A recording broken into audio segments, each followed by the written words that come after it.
बलदेव सुभद्रा माई की जय। निताय चैतन्य की जय। परशुराम भगवान की जय। वामन देव की जय। गिरि गोवर्धन की जय। ओम अज्ञानतिमिरान्धस्य ज्ञानाञ्जनशलाकया चक्षुरुन्मीलितं येन तस्मै श्रीगुरवे नमः। नमः ओम विष्णुपादाय कृष्णपृष्ठाय भूतले श्रीमते भक्तिवेदांत स्वामिनिति नामिने।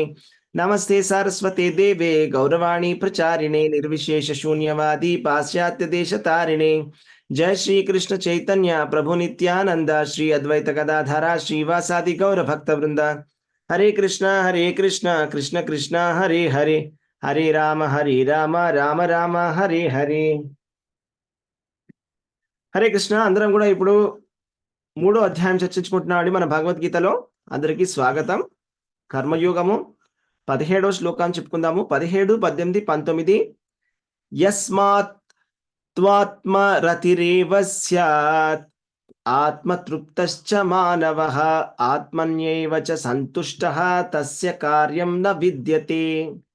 కానీ ఆత్మానుభవ పూర్ణమైన జీవితముతో ఆత్మయందే ఆనందమును గొనుచు ఆత్మయందే తృప్తుడై పరిపూర్ణ సంతుష్టిని పొందినవానికి చెయ్యవలసిన కార్యమేమియును లేదు. నైవ తస్య కృతేనార్థో నా కృతేనేహ కశ్చన నచాస్య సర్వభూతేషు కశ్చిద్ అర్థవ్యపాశ్రయః. ఆత్మానుభవమును పొందిన మనుషుడు తన విద్యుక్త ధర్మ నిర్వహణము ద్వారా పొందవలసిన ప్రయోజనము ఏదియూ ఉండదు.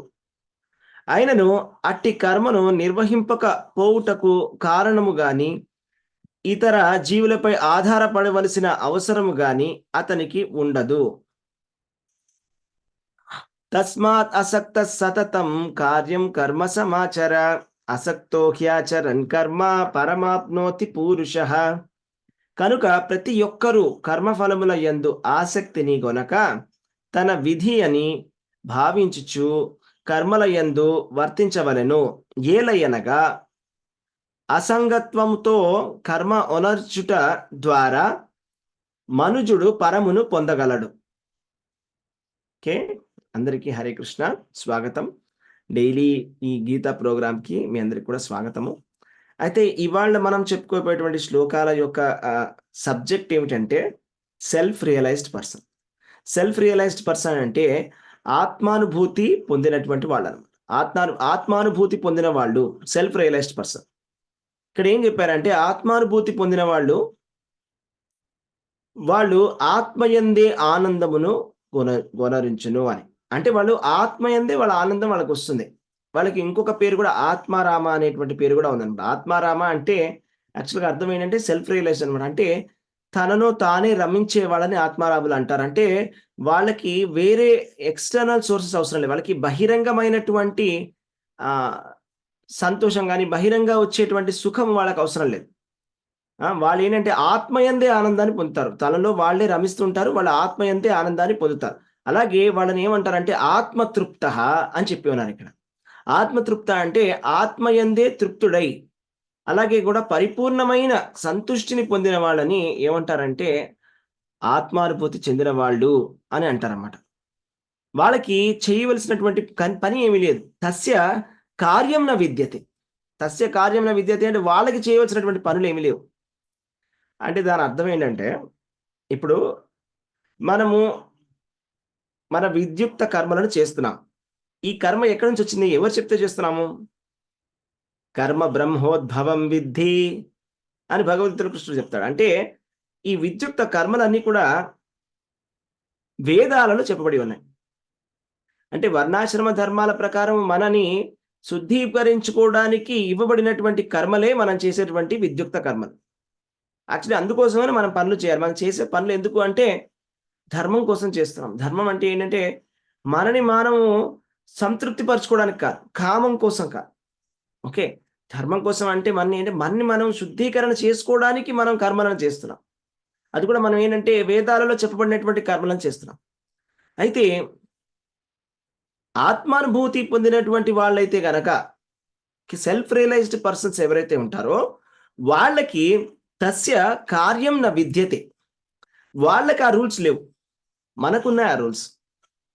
కాబట్టి మనం అది అర్థం చేసుకోవాలి. మనం చాలాసార్లు ఏంటంటే ఆత్మానుభూతి పొందిన వాళ్ళని మనము తప్పుగా అర్థం చేసుకొని మనం వాళ్ళని క్రిటిసైజ్ చేస్తూ ఉంటాం. క్రిటిసైజ్ చేసినప్పుడు మనం ఏమనుకుంటాం అంటే వీళ్ళు ఇలా చేస్తున్నారేంటి, అలా చేస్తున్నారేంటి అని. ఎందుకు వాళ్ళు అలా చేస్తున్నారంటే వాళ్ళు మనలా కాదు. వాళ్ళు మనలాంటి వాళ్ళు కాదు. వాళ్ళకి ఎటువంటి రూల్స్, రెగ్యులేషన్స్ అనేవి లేవు. అది మనం అర్థం చేసుకోవాలి. ఆత్మానుభూతి పొందిన వాళ్ళకి రూల్స్, రెగ్యులేషన్స్ లేవు. ప్లస్ వాళ్ళకి డ్యూటీస్ అనేవి లేవు. మీరు ఈ పని ఖచ్చితంగా చేయాలి. ఈ పని చేయకపోతే మీరు ధర్మభ్రష్టులైపోతారు. లేకపోతే మీరు ఇంకా పాపాన్ని మీరు తెచ్చుకుంటారు అనేటువంటి ప్రస్తావన ఆత్మానుభూతి చెందిన వాళ్ళకి ఉండదు. అది మనం అర్థం చేసుకోవాలి. ఓకే. అలాగే ఇక్కడ ఏం చెప్పి ఉన్నారు? ఆత్మానుభూతి పొందినటువంటి వాళ్ళు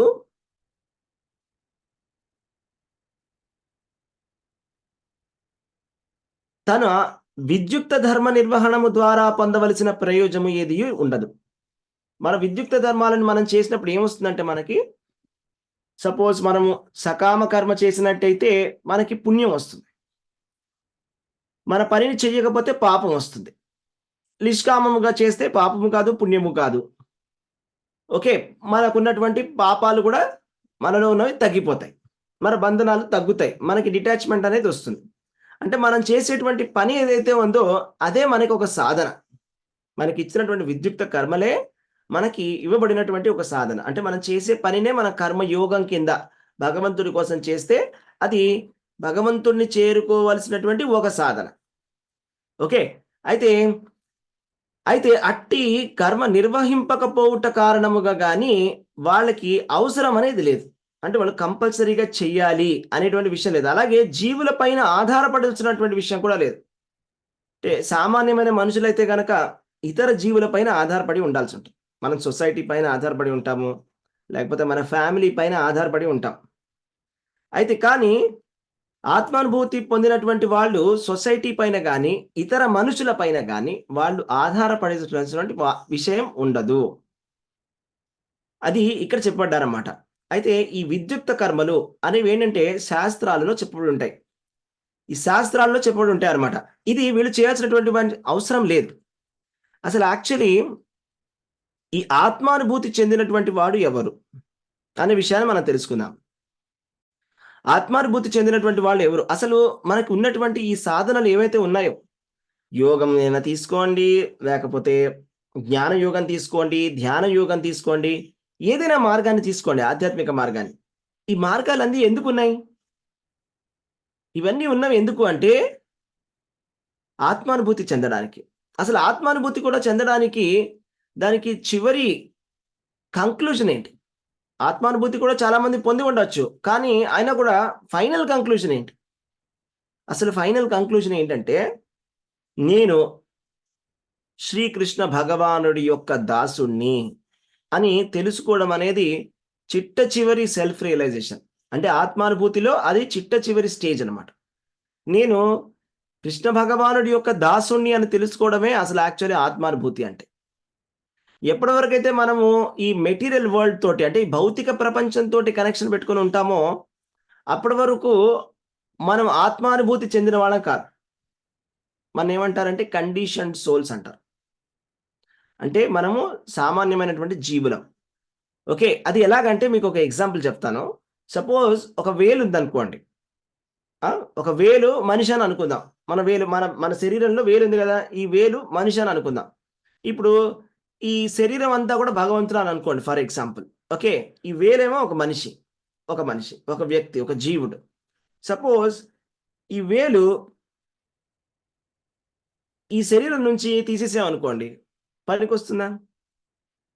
ఇంకా ఆ వేలు పనికిరాదు. ఆ వేలు ఎంతవరకు శరీరంతో కలిసి ఉంటుందో ఆ వేలుకి ప్రయోజనం అనేది ఉంటుంది. అంటే ఈ వేలు నా మాట విన్నంత వరకు మనం దీన్ని చక్కగా చూసుకుంటాం. సపోజ్ మన చెయ్యి మన మాట వినట్లేదనుకోండి. మనం చెప్పిన దానికి విరుద్ధంగా ఆపోజిట్‌గా చేస్తుందనుకోండి. అప్పుడు మనం ఏం చేస్తాం? అలా అంటే దీన్నే అంటారు. ఏంటంటే ఫర్ ఎగ్జాంపుల్ మన ఫింగర్ ఎలా అయితే ఉందో, మన వేలు ఎలా అయితే ఉందో దాన్ని ఏం తెలుసుకుంది? నేను శరీరంలో ఒక భాగాన్ని. నేను శరీరంలో ఒక భాగాన్ని. ఇప్పుడు ఈ వేలుకున్నటువంటి ధర్మం ఏమిటి? ఈ శరీరానికి సేవ చేయడమే వేలుకున్నటువంటి ధర్మం. కదండీ! అలాగే మనం కూడా నేను ఆత్మని, నా యొక్క ధర్మము నేను చెయ్యవలసినటువంటి పని ఒక్కటే, ఏంటంటే భగవంతుడి యొక్క సేవ. ఎందుకంటే నేను భగవంతుడిలో ఒక అంశని కాబట్టి, మమైవాంశో జీవభూతే జీవలోక సనాతనః అని భగవానుడు చెప్పాడు కదా! అంటే వేలు ఎలాగైతే శరీరంలో ఒక భాగమో, అలాగే నేను కూడా భగవంతుడి యొక్క అంశని. కాబట్టి అంశ యొక్క ధర్మము అంశీని సేవించడం. వేలు యొక్క ధర్మం శరీరాన్ని సేవించడం. అలాగే నా యొక్క ధర్మం ఏంటంటే భగవంతుడిని సేవించడం. ఇది కొంతవరకు మనం తెలుసుకున్నాం. ఎప్పుడైతే మనం సంపూర్ణంగా తెలుసుకుంటామో 100% మనం ఎప్పుడైతే తెలుసుకుంటామో 100% తెలుసుకుని 100% మన భగవంతుడి సేవలో నియుక్తం ఉంటామో, అప్పుడు వాళ్ళని ఆత్మదర్శులు, లేకపోతే ఆత్మానుభూతి చెందిన వాళ్ళు అని అంటారు. సపోజ్ ఒక రాజ్యం ఉందనుకోండి. ఆ రాజ్యంలో ఒక మంచి నాగరికుడు అంటే ఏంటి? మంచి నాగరికుడు అంటే ఏంటి? మంచి నాగరికుడు ఏం చేస్తాడు? ఆ రాజ్యానికి కావాల్సిన విధంగా వాడు పనిచేస్తాడు. అంటే సపోజ్ రాజ్యానికి మనకి సేనలో వాళ్ళకి అర్జెంట్‌గా ఏదైనా పోస్ట్ కావాల్సొచ్చింది. ఎవరైనా యుద్ధానికి వచ్చారనుకో శత్రుసేన. ఒక మంచి నాగరికుడు ఏం చేస్తారంటే తనని తానే ఒక సోల్జర్ కింద వెళ్ళిపోతాడు. తనని తాను సమర్పించుకోవడానికి ప్రయత్నం చేస్తాడు. అంటే దేశానికి సేవ చేయడానికి ప్రయత్నం చేస్తున్నాడు. అంటే ఆ రాష్ట్రానికో, దేశానికో సేవ చేయడానికి ప్రయత్నం చేస్తాడు ఒక నాగరికుడు.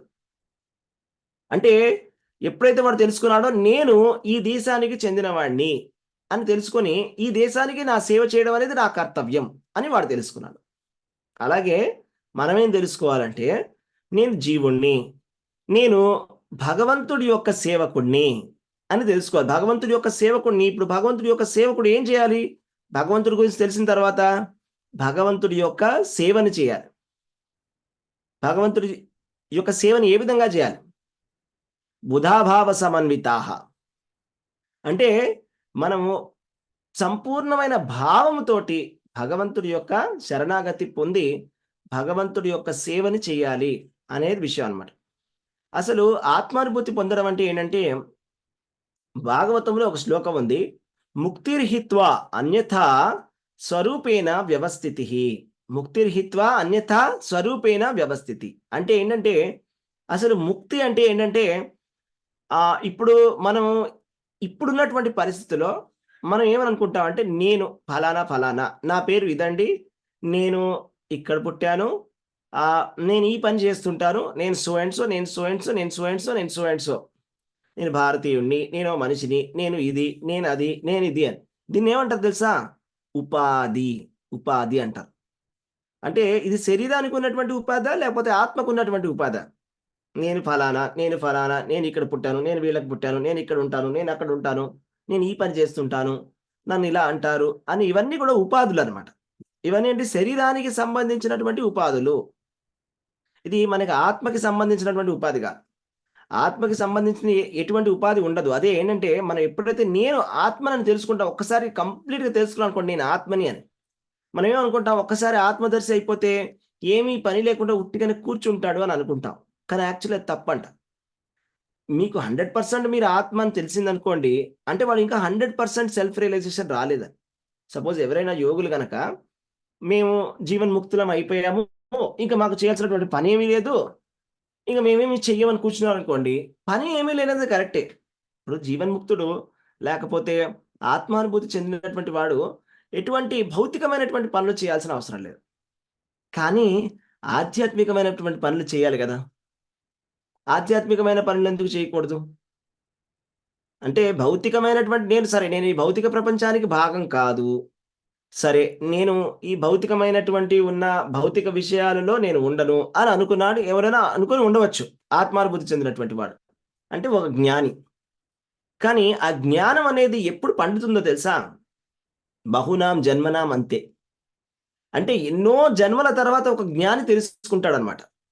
అంటే ఒక జ్ఞాని ఏ విధంగా అయితే జ్ఞాన మార్గంలో ఉండేవాళ్ళు ఎలా చేస్తారంటే వాళ్ళు ఫస్ట్ భౌతిక పదార్థానికి, ఆధ్యాత్మిక పదార్థానికి ఉన్నటువంటి వ్యత్యాసం ఏమిటి అని వాళ్ళు మానసిక కల్పనతో చూడడానికి ప్రయత్నం చేస్తారు. ఓకే, ఇది జగత్తు, లేకపోతే ఇది బ్రహ్మము, ఇది జగత్తు, ఇది బ్రహ్మము, జగత్ మిథ్య, అలా వాళ్ళు అలా ట్రై చేస్తారు. అంటే ఇది బ్రహ్మము సత్యము అని తెలుసుకున్నారు. బ్రహ్మం సత్యం అని తెలుసుకున్న తర్వాత నెక్స్ట్ ఏం చేయాలి? బ్రహ్మం సత్యం అని తెలుసుకున్న తర్వాత బ్రహ్మము యొక్క ఉపాసన చేయాలి కదా. బ్రహ్మము పరబ్రహ్మము కృష్ణుడు కదా. అంటే మరి కృష్ణుడే పరబ్రహ్మము, కృష్ణుడే అంతా అని తెలిసిన తర్వాత మరి ఏం చేయాలి? మనం సేవ చేయాలి. అదే భగవద్గీతలో కృష్ణుడు చెప్తాడనమాట. బహునాం జన్మనాం అంతే, అంటే ఎన్నెన్నో జన్మల తర్వాత జ్ఞానవాన్ మాం, అంటే జ్ఞానవంతుడు నన్ను ప్రపద్యతే, నన్ను శరణాగతి పొందుతున్నాడు. అంటే ఎన్నో జన్మల తర్వాత ఒక జ్ఞానవంతుడు నన్ను శరణాగతి పొందుతున్నాడు. వాసుదేవ సర్వమితి సమహాత్మ, వాసుదేవ అంటే కృష్ణ భగవానుడే సర్వస్వము అనేటువంటి వాడు స మహాత్మ, అలాంటి వాడు మహాత్ముడు. సుదుర్లభ, చాలా చాలా అతి దుర్లభమైనటువంటి వాడు. అంటే మనం జ్ఞాన మార్గం గుండా వెళ్ళి ఎన్నో జన్మలు తపస్సు చేస్తే మనం తెలుసుకునే విషయం ఏంటంటే శ్రీకృష్ణ భగవానుడు వాసుదేవ సర్వమితి, కృష్ణ భగవానుడే సర్వస్వం, అంతా ఉన్నది కృష్ణుడే. కృష్ణుడి యొక్క సేవ చేయడమే నా యొక్క చరమ లక్ష్యము అనే విషయాన్ని మనం తెలుసుకుంటాం. కానీ ఆ విషయాన్ని మనం ముందే తెలిసేసుకున్నాం. ఎలా తెలిసేసుకున్నాం?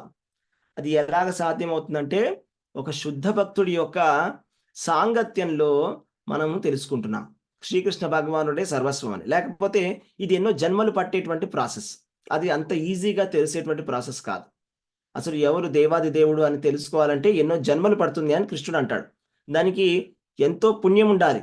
తేషాం అంతర్గతం పాపం జనానాం పుణ్యకర్మణి అంటాడు కృష్ణుడు భగవద్గీతలో. అంటే ఒక మనిషి ఎప్పుడైతే తన పాపాలు అన్నీ పోతాయో, తేషాం అంతర్గతం పాపం అంటే ఇంకేం పాపాలు మిగల్లా, జనానాం అంటే మనుషులకి, పుణ్యకర్మణి అంటే మన పుణ్యం చాలా పండిపోయింది, అంటే ఎన్నో జన్మల నుంచి, ఎన్నో వేల జన్మల నుంచి చేసినటువంటి పుణ్యం పండిపోతే అప్పుడు మనం కృష్ణ భగవానుడి యొక్క ఉపాసన చేస్తాం, కృష్ణుడి దగ్గరికి వస్తాం, కృష్ణుడి శరణాగతిని పొందుతాం అనమాట. చతుర్విధ భజంతే మాం జనానాం సుకృతినోర్జున, అంటే 4 రకమైనటువంటి మనుషులు నన్ను పూజిస్తారు. ఎవరు వాళ్ళు? ఆర్తో అర్థార్థి జిజ్ఞాసి జ్ఞాని చ భరతర్షభ, అంటే ఆర్తుడైనటువంటి వాడు, జిజ్ఞాసు అయినటువంటి వాడు, అర్థార్థి డబ్బులని సంపాదించాలని కోరుకున్నటువంటి వాడు, ఒక జ్ఞానముతో భగవంతుడిని తెలుసుకున్నవాడు. ఈ నలుగురు కూడా భగవంతుడి యొక్క శరణాగతిని పొందుతున్నారు. వాళ్ళందరినీ ఏమంటున్నాడు కృష్ణుడు? సుకృతిన, అంటే వాళ్ళు చాలా చాలా చాలా పుణ్యం చేశారు. అంటే మనం కృష్ణ భగవానుడిని తెలుసుకోవాలన్నా, కృష్ణుడిని సేవించాలన్నా మనం చాలా పుణ్యం చేసి ఉండాలి. ఆ పుణ్యం లేకపోతే మనకి ఈ భక్తి అనేది దొరకదు. అలాంటిది శుద్ధ భక్తి దొరకడం అనేది ఇంకా చాలా దుర్లభం. అది చాలా చాలా దుర్లభం.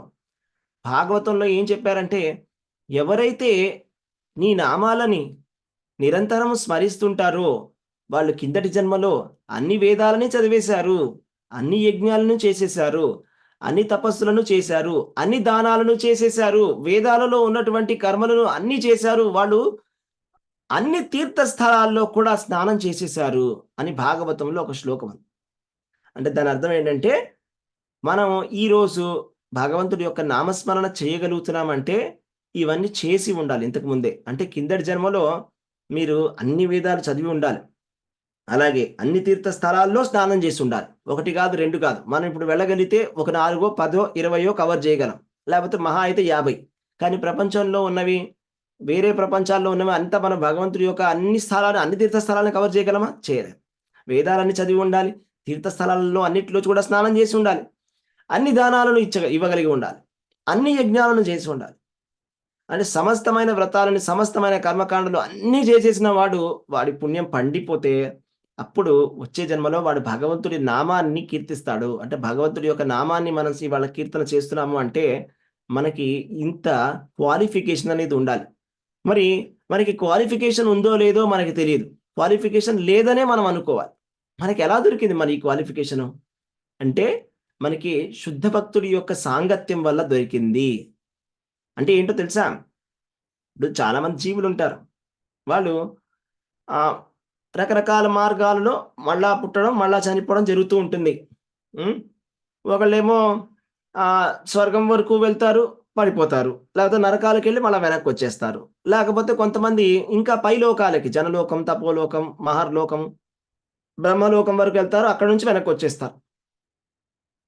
అయితే ఇంతమంది ఇలాగా మనం ఎలాగంటే ఒక జెయింట్ వీల్‌లో ఎలా తిరుగుతూ ఉంటాం అలా తిరుగుతూ ఉంటాం అనమాట. జెయింట్ వీల్ ఎలా తిరుగుతుందండి? ఇలా పైకెళ్తుంది, మళ్ళా కిందకొస్తుంది. మళ్ళా పైకెళ్ళిపోతాం, మళ్ళా కిందకొచ్చేస్తాం.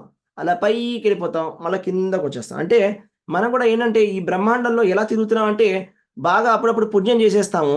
ఓ పుణ్యం చేసేసి మనం ఒక దేవతలాగా అయిపోతాం అనమాట. ఓ ఇంద్రుడో చంద్రుడో ఒక పెద్ద పోస్టు. తర్వాత మళ్ళా ఆ పుణ్యం అయిపోగానే మళ్ళా కింద పడి మళ్ళా మనిషి కింద పడతాం. మళ్ళా ఏదైనా పాపాలు చేస్తే కింద లోకాలకు వెళ్ళిపోతాం. కింద లోకాలకు వెళ్ళిపోయి నరక లోకాల్లో మళ్ళా అక్కడ కష్టపడి మళ్ళా పైకొచ్చి మళ్ళా మనిషి జన్మకు వస్తాం. మనిషి జన్మకు వచ్చి మళ్ళా పుణ్యాలు చేసి మళ్ళా పైకెళ్ళి మళ్ళా స్వర్గ లోకాల్లో సుఖాన్ని అనుభవించి దేవతల కింద ఉంటూ మళ్ళా కిందకు వచ్చి అలా సర్కిల్‌లా తిరుగుతున్నాం మనం. దీన్నే బ్రహ్మాండే భ్రమితే కోనో భాగ్యవాన జీవ అని అంటారు చైతన్య చరితామృతంలో ఉంది. అంటే బ్రహ్మాండే భ్రమిత అంటే బ్రహ్మాండములో భ్రమిస్తున్నాడట జీవుడు. అయితే ఈ ఇంతమంది బ్రహ్మాండంలో అందరూ భ్రమిస్తున్నారు. ఈ భ్రమించేటువంటి వాళ్ళల్లో ఈ తిరిగే వాళ్ళల్లో కోనో భాగ్యవాన జీవ. ఎవరు ఒక్క భాగ్యవంతుడు. చాలా చాలా అదృష్టవంతుడు. ఒక్క భాగ్యవంతుడు. కోనో భాగ్యవాన జీవ గురు కృష్ణ కృప పాయ భక్తిలత బీజ. అంటే భక్తిలత యొక్క అంకురము మన మనసులో దొరుకుతుంది. ఎవరి ఎవరి దయ వల్ల? ఎవరి దయ వల్ల? గురు కృష్ణ కృప. గురు కృష్ణుడి యొక్క కృప. అంటే గురువు కృప లేకపోతే కృష్ణుడి యొక్క కృప లేకపోతే మనము ఈ భక్తిలత అనేటువంటి ఈ అంకురాన్ని, భక్తిలత బీజాన్ని మనము మన హృదయంలో మనకి ఇవాళ దొరికింది అంటే అది గురువు యొక్క ఆశీర్వాదము, గురువు యొక్క కృప, కృష్ణ భగవానుడి యొక్క కృప వల్ల మనము ఇలాంటి ప్రాసెస్‌లో మనం రాగలిగాం. అయితే ఈ ఆత్మానుభూతి చెందిన వాళ్ళ గురించి మనం చెప్పుకుంటున్నాం. ఆత్మానుభూతి చెందిన వాళ్ళల్లో సర్వశ్రేష్టమైనటువంటి ఆత్మానుభూతి చెందడం అంటే top most self realization. Top most self realization ఏంటి అంటే భగవత్ సాక్షాత్కారము. భగవత్ సాక్షాత్కారం. అంటే భగవంతుడి గురించి మనం తెలుసుకోవడం, భగవంతుడి యొక్క ఉపాసన చేయడం. రైట్? కృష్ణుడు భగవద్గీతలో పురుషోత్తమ యోగంలో ఏమని చెప్తాడు కృష్ణుడు? సర్వవిత్ భవద్ భజతి మాం సర్వభావేన భారత సర్వవిత్ అన్నీ తెలిసినటువంటి వాడు భజతే మాం నన్ను పూజిస్తాడు సర్వభావేన అంటే సంపూర్ణమైన భావంతో నన్నే పూజిస్తాడు అని కృష్ణ భగవానుడు మనకి 15వ అధ్యాయంలో పురుషోత్తమ యోగంలో చెప్పడం జరిగింది. రైట్? సో అయితే సపోజ్ ఒక ఆత్మానుభూతి చెందినటువంటి వాడు ఏం చేస్తాడు? ఆత్మానుభూతి చెందినవాడు ఉన్నాడు అనుకోండి, అతను ఏం చేస్తాడు? మీకు ఒక ఎగ్జాంపుల్ చెప్పాలంటే వాడు చేయాల్సినటువంటి పని ఏమి ఉండదని చెప్పుకున్నాం. దానికి ఎగ్జాంపుల్ ఏంటంటే ఇప్పుడు ఒక వేటగాడు ఉండేవాడు. ఓకే. ఆ వేటగాడు ఏంటంటే వాడు వేటాడినప్పుడు చంపినప్పుడు పూర్తిగా చంపేయడు. వాడు ఏం చేస్తాడంటే సగం చంపి వదిలేస్తాడు. ఏదైనా కూడా అక్కడ ఉండేటువంటి ప్రాణులు అన్ని యానిమల్స్ ఉంటాయి కదా, వాడు వేటాడతాడు, వాడు సగం మాత్రమే చంపుతాడు. అలా చంపుతాడు. అలా చంపి చాలా క్రూరంగా ఒక పైశాచికమైనటువంటి ఆనందాన్ని పొందుతూ ఉంటాడు. అలాగా వేటగాడు చేస్తుంటే నారదుడు వచ్చాడు. నారదుడు వచ్చి అడిగాడు అన్నమాట, ఏంటి ఈ పైశాచిక ఆనందం? ఎందుకు అలా చేస్తున్నావు? చంపడమే పాపం. చంపినా పూర్తిగా చంపేయి. ఎందుకు అలా సగం చంపేవాడు? ఎందుకు అలాగా విలవిలా కొట్టుకుంటున్నాయి అన్ని ప్రాణులన్నీ? వాడు అన్నాడంటే నాకు ఇలా చంపితే చాలా సంతోషంగా ఉంటుంది. అవన్నీ అలా విలవిలాడుతుంటే నాకు చాలా హాయిగా ఉంటుంది చూడడానికి అన్నాడట. అయితే అప్పుడు నారదుడు అతనికి ఉపదేశాన్ని ఇచ్చి ఏం చెప్పాడంటే, నువ్వు ఈ పనులన్నీ ఆపేసి ఇలా చేయడం వల్ల నరకానికి వెళ్తావు, తప్పు చేస్తున్నావు అని చెప్పాడు. అర్థం చేసుకున్నాడు ఆ వేటగాడు. అర్థం చేసుకుని వాడికి ఏంటంటే ఒక చిన్న ఆశ్రమంలా కట్టి అక్కడ ఉండేటువంటి గ్రామవాసులందరికీ చెప్పాడనమాట. ఇప్పటి నుంచి వీడికి కావాల్సినటువంటి భోజనం ఏదైనా కావాలంటే వాడికి తెచ్చి పెట్టండి. వాడి ఇంటి ముందు మీరే కొద్దిగా సదుపాయాన్ని తెచ్చి పెట్టాలి అని చెప్తాడు. చెప్పిన తర్వాత వాడికి ఉపదేశాన్ని ఇచ్చి, వాడికి నామాన్ని ఇచ్చి, వాడికి చక్కగా ఒక భక్తుడిని చేసి నామ సంకీర్తనం చేసుకో అని నామం చెప్తాడనమాట. సో వీడు అలాగే నామం చెప్పుకుంటూ ఉంటాడనమాట. అన్ని పనులు మానేస్తాడు, చెడ్డ పనులని. నామం చెప్పుకుంటూ ఉంటాడు. తర్వాత కొన్ని నెలల తర్వాత మళ్ళా నారదుడు వస్తాడనమాట చూడడానికి. వచ్చినప్పుడు వీడేం చేస్తాడు? ఈ వేటగాడు ఇప్పుడేంటంటే ఈయన గొప్ప భక్తుడైపోయాడు. ఎందుకంటే అలా జపం చేస్తూ గొప్ప భక్తుడైపోయాడు. మనసులో ట్రాన్స్ఫర్మేషన్ అనేది వచ్చేసింది. ఇప్పుడు ఆయన వచ్చినప్పుడంట అక్కడ ఆయనకి దండవత్ ప్రణామం చేయాలి కదా! సో ప్రణామం చేయాలి. గురువు గారు వచ్చారు ప్రణామం చేయాలి అని చెప్పి ప్రణామం చేయకపోతే అక్కడ చిన్న చీమలు ఉన్నాయంట చాలా. సో చీమలు కనిపిస్తున్నాయని ఏం చేశారు ఆయన కండువా తీసి అక్కడ ఉన్నటువంటి చీమలన్నీ కూడా సైడ్‌కి జరిపేశాడన్నమాట ఈ వేటగాడు. అలా సైడ్‌కి జరిపేసి అప్పుడు దండవత్ ప్రణామం చేశాడు. అక్కడ ఉండేటువంటి నారదుడు ఆశ్చర్యపోయాడు. నారదుడు అన్నాడు అనమాట, చూసారా ఎంత గొప్ప భక్తి అనేది ఎంత గొప్పది అని. అంటే ఇదే ఆత్మానుభూతి చెందడం అంటే ఇదే. అంటే ఇప్పుడు వాడికి తెలిసిపోయింది అనమాట వేటగాడికి, నేను ఇప్పుడు ఎవరిని చంపను, నేను ఎవరికి కష్టాన్ని ఇవ్వను, నేను ఎవరిపైన కూడా నేను డిపెండ్ అయి ఉండను అనేటువంటి విషయాన్ని తెలుసుకున్నాడు. ఎందుకంటే మనకి భగవంతుడితో ఉన్నటువంటి సంబంధాన్ని తెలుసుకోవాలి. భగవంతుడితో ఉన్నటువంటి సంబంధాన్ని తెలుసుకుంటాడు ఆత్మానుభూతి చెందినవాడు. అంటే వాడి జీవితంలో ఉండేటువంటి కేంద్ర బిందువు కృష్ణుడు. ఆత్మానుభూతి చెందిన వాడి కేంద్ర బిందువు ఏంటంటే కృష్ణుడు. అదే ఆత్మానుభూతి చెందనటువంటి జీవుల యొక్క కేంద్ర బిందువు ఏమిటి? మనని మనం కేంద్ర బిందువు కింద పెట్టుకుంటాం. మనం ఏమనుకుంటాం అంటే ఇదేంటంటే దీన్ని మిథ్యా అహంకారం అంటారు. అంటే నేనే సెంటర్‌లో ఉన్నాను. నేను, నేను సుఖంగా ఉండాలి. నేను, నేను అస్తమానం నేను అంటుంటాం మనం. అదే ఆత్మానుభూతి చెందినవాడు అస్తమానం కృష్ణ, కృష్ణ అంటాడు. కృష్ణుడు, కృష్ణుడు, కృష్ణుడు, కృష్ణుడు, కృష్ణుడు. సో, కృష్ణుడి కోసం చేస్తున్నాను, కృష్ణుడి కోసం చేస్తున్నాను, కృష్ణుడు, కృష్ణుడు, కృష్ణుడు అస్తమానం కృష్ణనే ఇంక. అలాగా ఏం చూసినా, ఏది చూసినా ఇది సపోజ్ ఏదైనా ఒక మంచి భోజనం చూసాడనుకోండి, ఆత్మానుభూతి చెందినవాడు ఏమనుకుంటాడంటే, ఎంత చక్కటి భోజనం, ఎంత చక్కటి వ్యంజనం, ఇది భగవంతుడికి అర్పణగా ఇస్తే ఎంత బావుంటుందో అని అనుకుంటాడు. అదే ఆత్మానుభూతి చెందని వాడు ఏమనుకుంటాడు చూస్తే, అబ్బా! ఎంత బావుందో, ఇది తింటే ఎంత బావుంటుందో, ఇప్పుడు ఇది నేను తింటాను అని అనుకుంటాడు. అదే సపోజ్ ఒక గులాబీ పువ్వుని చూసాడనుకోండి, ఆ గులాబీ పువ్వుని చూసి అనుకుంటాడు, అబ్బా! ఎంత అందంగా ఉంది ఈ గులాబీ పువ్వు, ఎంత మంచి సువాసన వస్తుంది ఈ గులాబీ పువ్వు నుంచి, ఇది భగవంతుడికి అర్పణగా ఇస్తే ఎంత బావుంటుంది, భగవంతుడు అలంకారంగా పెడితే ఎంత బావుంటుందో, కృష్ణుడికి ఎంత బావుంటుందో అని అలా అనుకుంటాడు ఆత్మానుభూతి చెందినవాడు.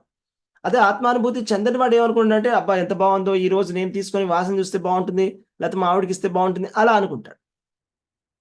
అంటే దాని అర్థం ఏంటంటే, ఎవరైతే సంపూర్ణమైనటువంటి కృష్ణ చైతన్యంలో ఉంటారో, ఓకే. ఎవరైతే కృష్ణ చైతన్యంలో ఉంటారో, వాళ్ళు చేసే పనులన్నీ కూడా కృష్ణుడి కోసం చేస్తారు. అందరూ గూడా కృష్ణుడి కోసం చేస్తారు. సో, అలా చేసేవాడిని ఆత్మానుభూతి చెందినవాడు అని అంటారు.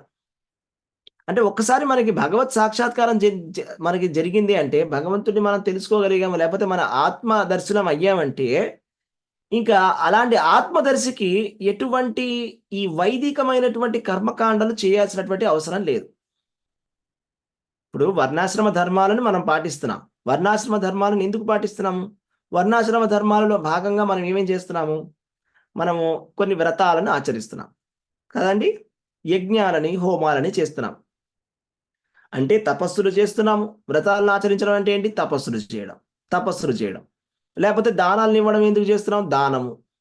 తపస్సు, దానము, యజ్ఞము ఇలా కర్మకాండలను చేస్తున్నాం అన్నమాట. ఎందుకు ఇలా చేస్తున్నామంటే, మనని మనము క్లీన్ చేసుకోవడానికి. అంటే మన మనసులో ఉండేటువంటి మాలిన్యాన్ని తొలగించి, మనము ఈ ఆత్మానుభూతి స్థితికి రావడానికి మనం ఇదంతా కూడా ఒక సాధన.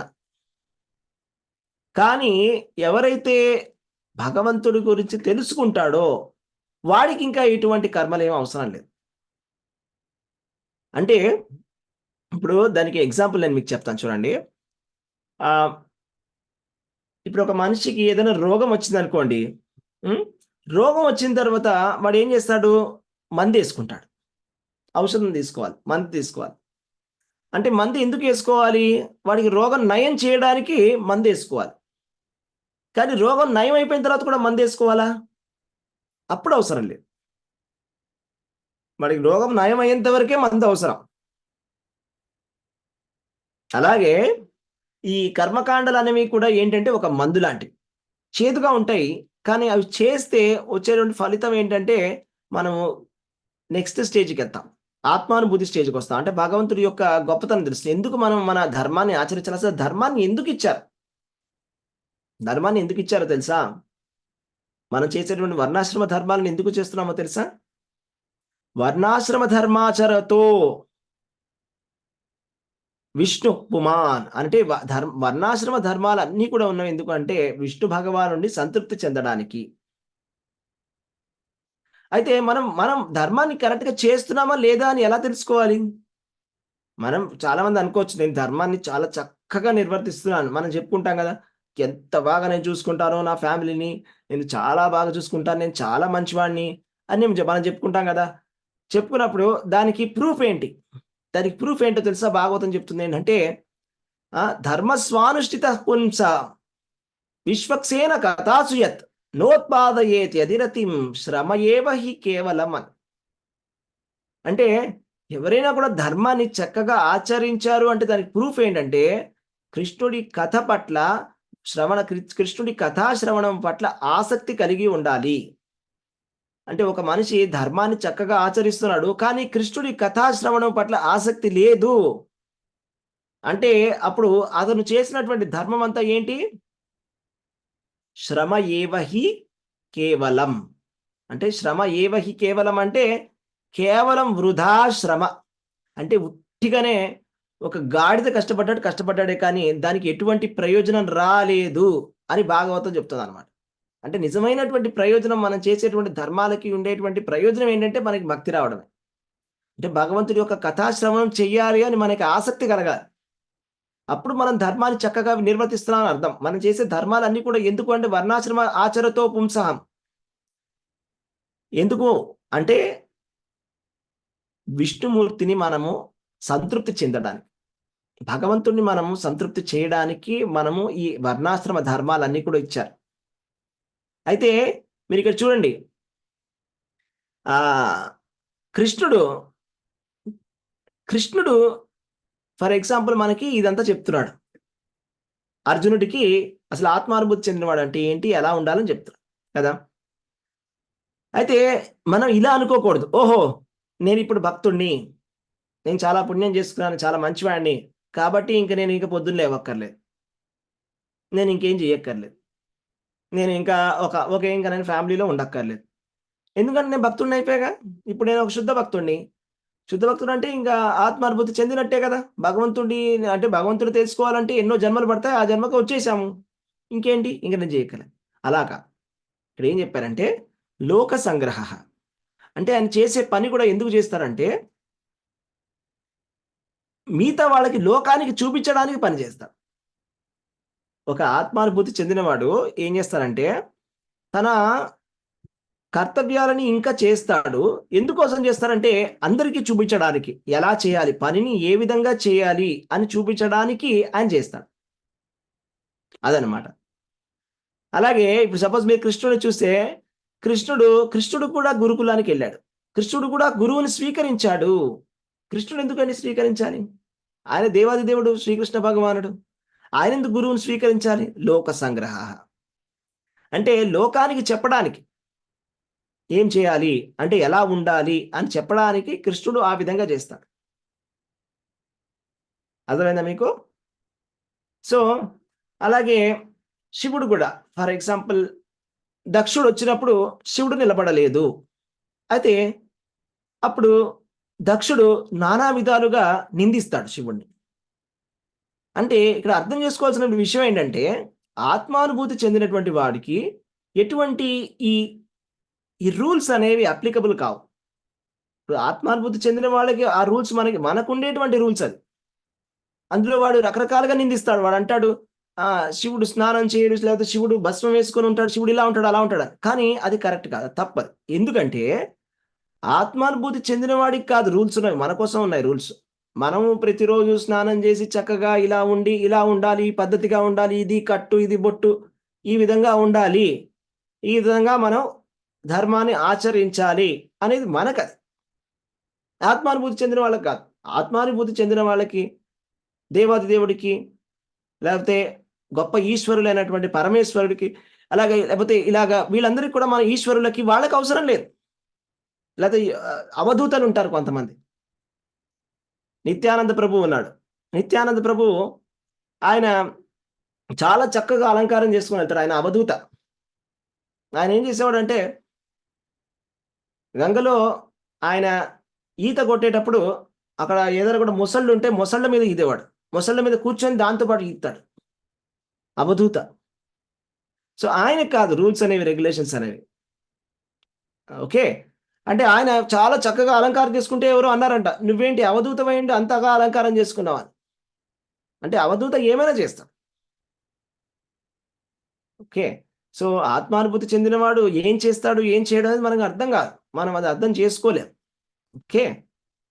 కాబట్టి చివరికి కంక్లూజన్ ఏంటంటే ఆత్మానుభూతి చెందడము అంటే అందులో పరిపక్వత, ఆత్మానుభూతి చెందడంలో పరిపక్వత ఏమిటి అంటే భగవంతుని గురించి తెలుసుకోవడం. భగవంతుడితోటి మనకున్నటువంటి ఫస్ట్ భగవంతుడి గురించి తెలుసుకోవాలి. భగవంతుడు ఎవరు? రెండో విషయం. భగవంతుడితోటి నాకు ఉన్నటువంటి సంబంధం ఏమిటి? రెండో విషయం. మూడో విషయం, భగవంతుడిని ఏ విధంగా నేను సేవించగలను?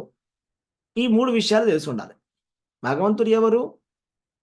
భగవంతుడికి నాకు ఉన్నటువంటి సంబంధం ఏమిటి? భగవంతుడిని నేను ఏ విధంగా సేవించగలను అని సంపూర్ణముగా తెలుసుకున్నవాడు సంపూర్ణమైన సేవలో నిమగ్నం అయిపోతాడనమాట. ఇంకా అలాంటి వాడి జీవితంలో ఇంక కృష్ణుడు తప్పితే ఇంకేది ఉండదు.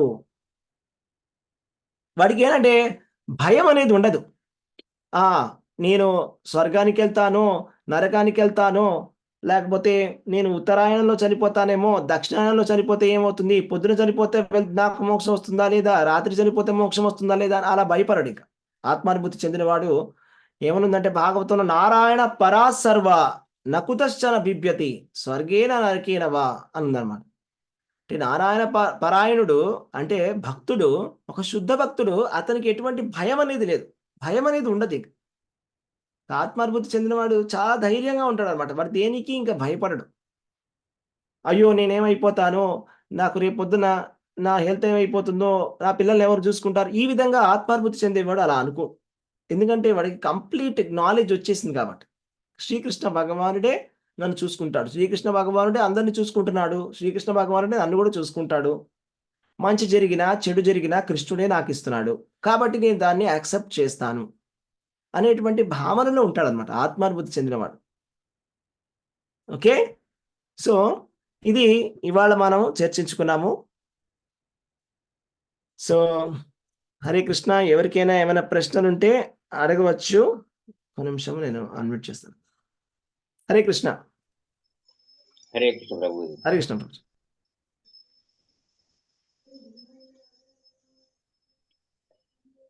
సో హరే కృష్ణ. దండవత్ ప్రణామం. హరే కృష్ణ ప్రభుజీ. Thank you. హరే కృష్ణ ప్రభుజీ. హరే కృష్ణ. దండవత్ ప్రణామం ప్రభుజీ. ఈ జన్మలో ఇంత భక్తిలో ఉండడానికి కారణము అంటే కారణం అని చెప్పలేదు కానీ మీరు పూర్వ జన్మలో ఇంతకుముందు జన్మల లోపల భక్తి లోపల ఎంతో పురోగతి చెంది ఉండింటే కానీ ఈ జన్మలో హరినామ సంకీర్తన చేసే అదృష్టము ఆ భాగ్యము లభించదు అని చెప్పారు కదా ప్రభుజీ మీరు. అది అంటే పూర్వ జన్మ లోపల ప్రతి అంటే అందరూ చేయకపోవచ్చు కానీ చేసిన వాళ్ళందరూ కూడా ఈ హరినామ జపము కానీ కృష్ణ భక్తిలో ముందుకు పోవడం కానీ ఎలాంటి ఆటంకాలు రాకుండా ఉంటాయని అనుకోవచ్చు కదా ప్రభుజీ. ఎలాంటి వచ్చినా కూడా అవి ఎదురుపడే వాటిని ఎదుర్కొనే శక్తి భగవంతుడు ఇస్తాడని చెప్పేసి అనుకోవచ్చు కదా ప్రభుజీ. అలాగే అంటే ఫస్ట్ ఆఫ్ ఆల్ భగవంతుడి నామ సంకీర్తన అనేది చాలా చాలా శక్తివంతమైనది. అది దాని శక్తి ఏంటి అని వర్ణించడానికి కూడా మన వల్ల కాదు. ఎందుకంటే భగవంతుడి నామానికి ఎటువంటి తేడా లేదు.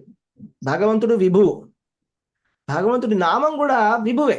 ఎందుకంటే భగవంతుడి నామానికి అభేదం కదా, ఎటువంటి తేడా లేదు.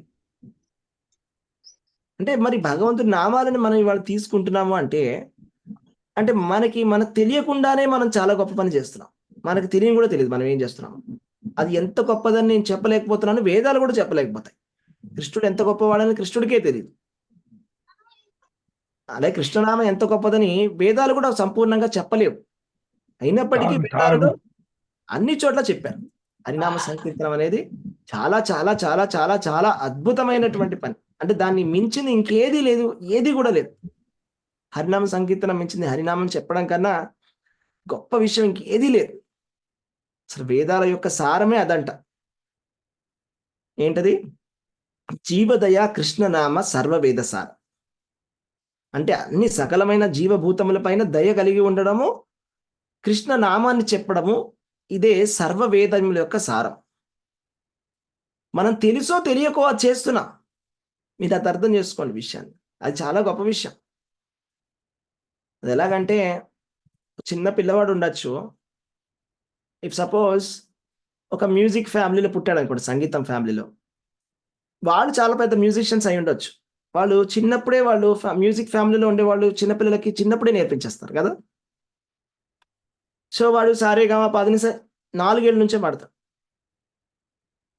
సో 4 ఏళ్ళ నుంచి పాటలు పాడేవాడు ప్రాక్టీస్ చేస్తూ మరి 20 ఏళ్లకు 30 ఏళ్లకు 25 ఇయర్స్‌కి పర్ఫెక్ట్ అయిపోతారు కదా.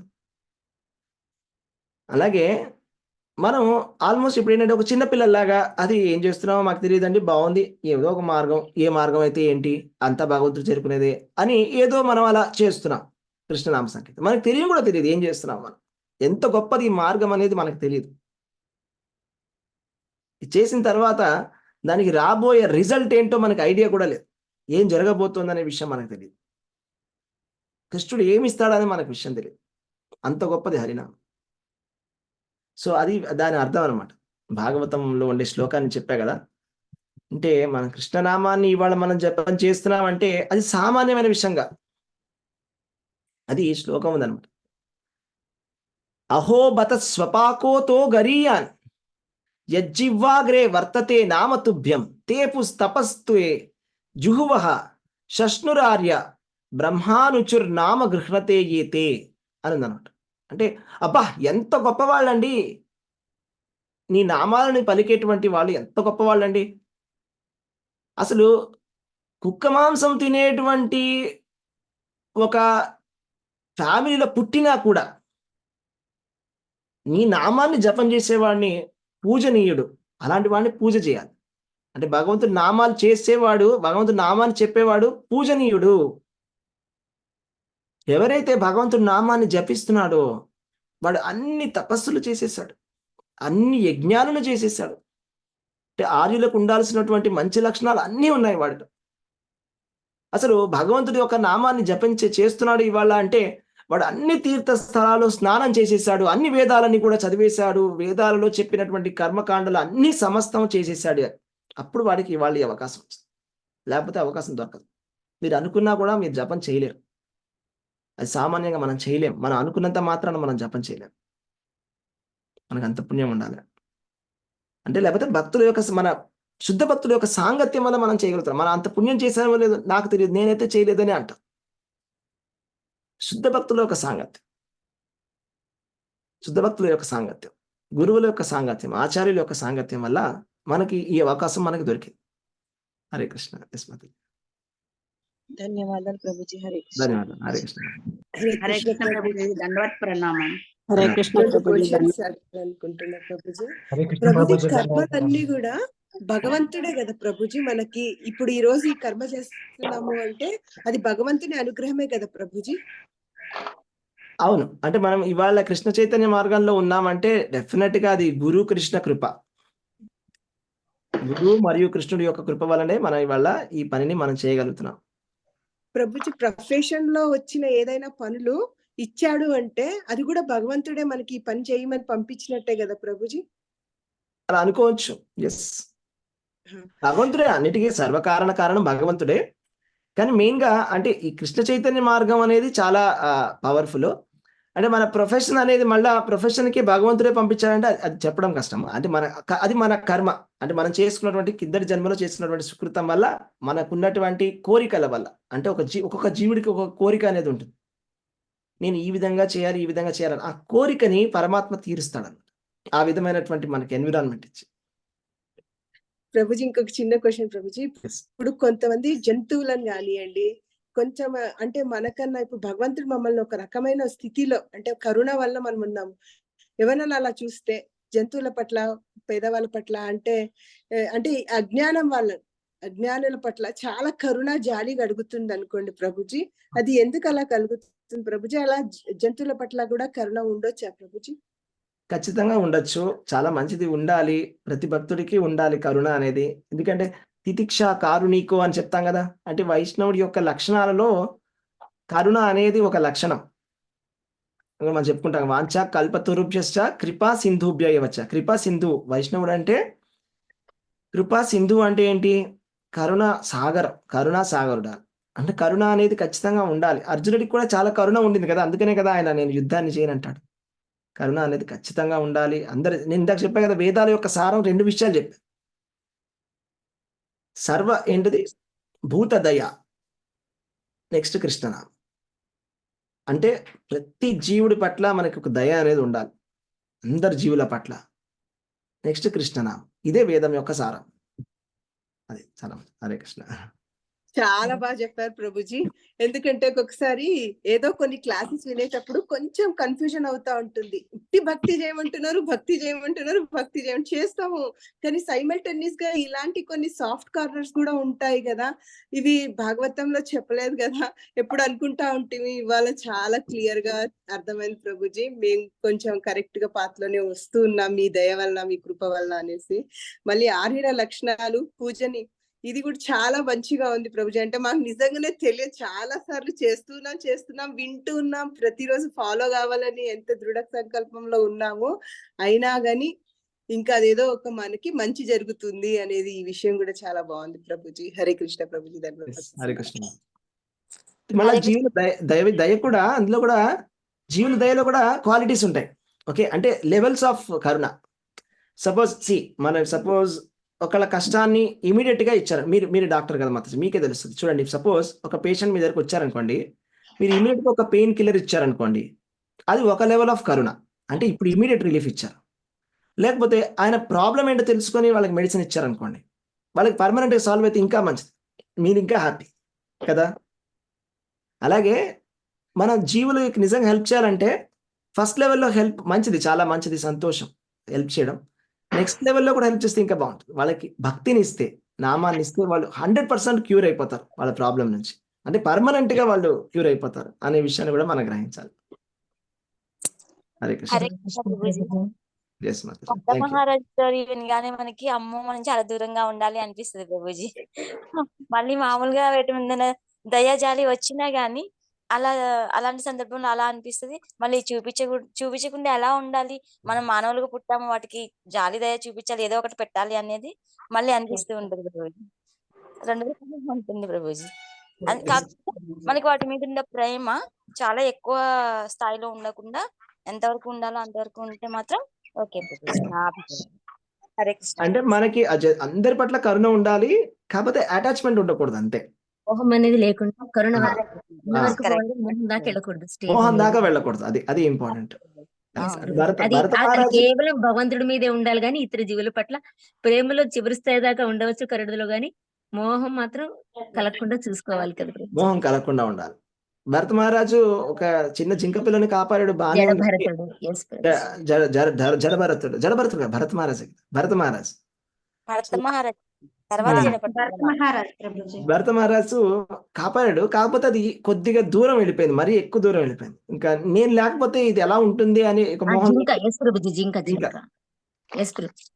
జింకని కాపాడిన తర్వాత నేను లేకపోతే ఇది ఇంకెవరు చూసుకునే వాళ్ళు లేరు అని చెప్పి ఇంకా చాలా ఎక్కువగా ఫీల్ అయిపోతారు. అది అవ్వకూడదు, అలా ఆ మోహంలోకి వెళ్ళకూడదు. హరే కృష్ణ ప్రభుజీ. హరే కృష్ణ మాతాజీ. ధన్యవాద ప్రణామ్. Thank you. హరే కృష్ణ అందరికి. హరే కృష్ణ హరే ప్రభుజీ, కృష్ణ. దండవాద్ ప్రణామం.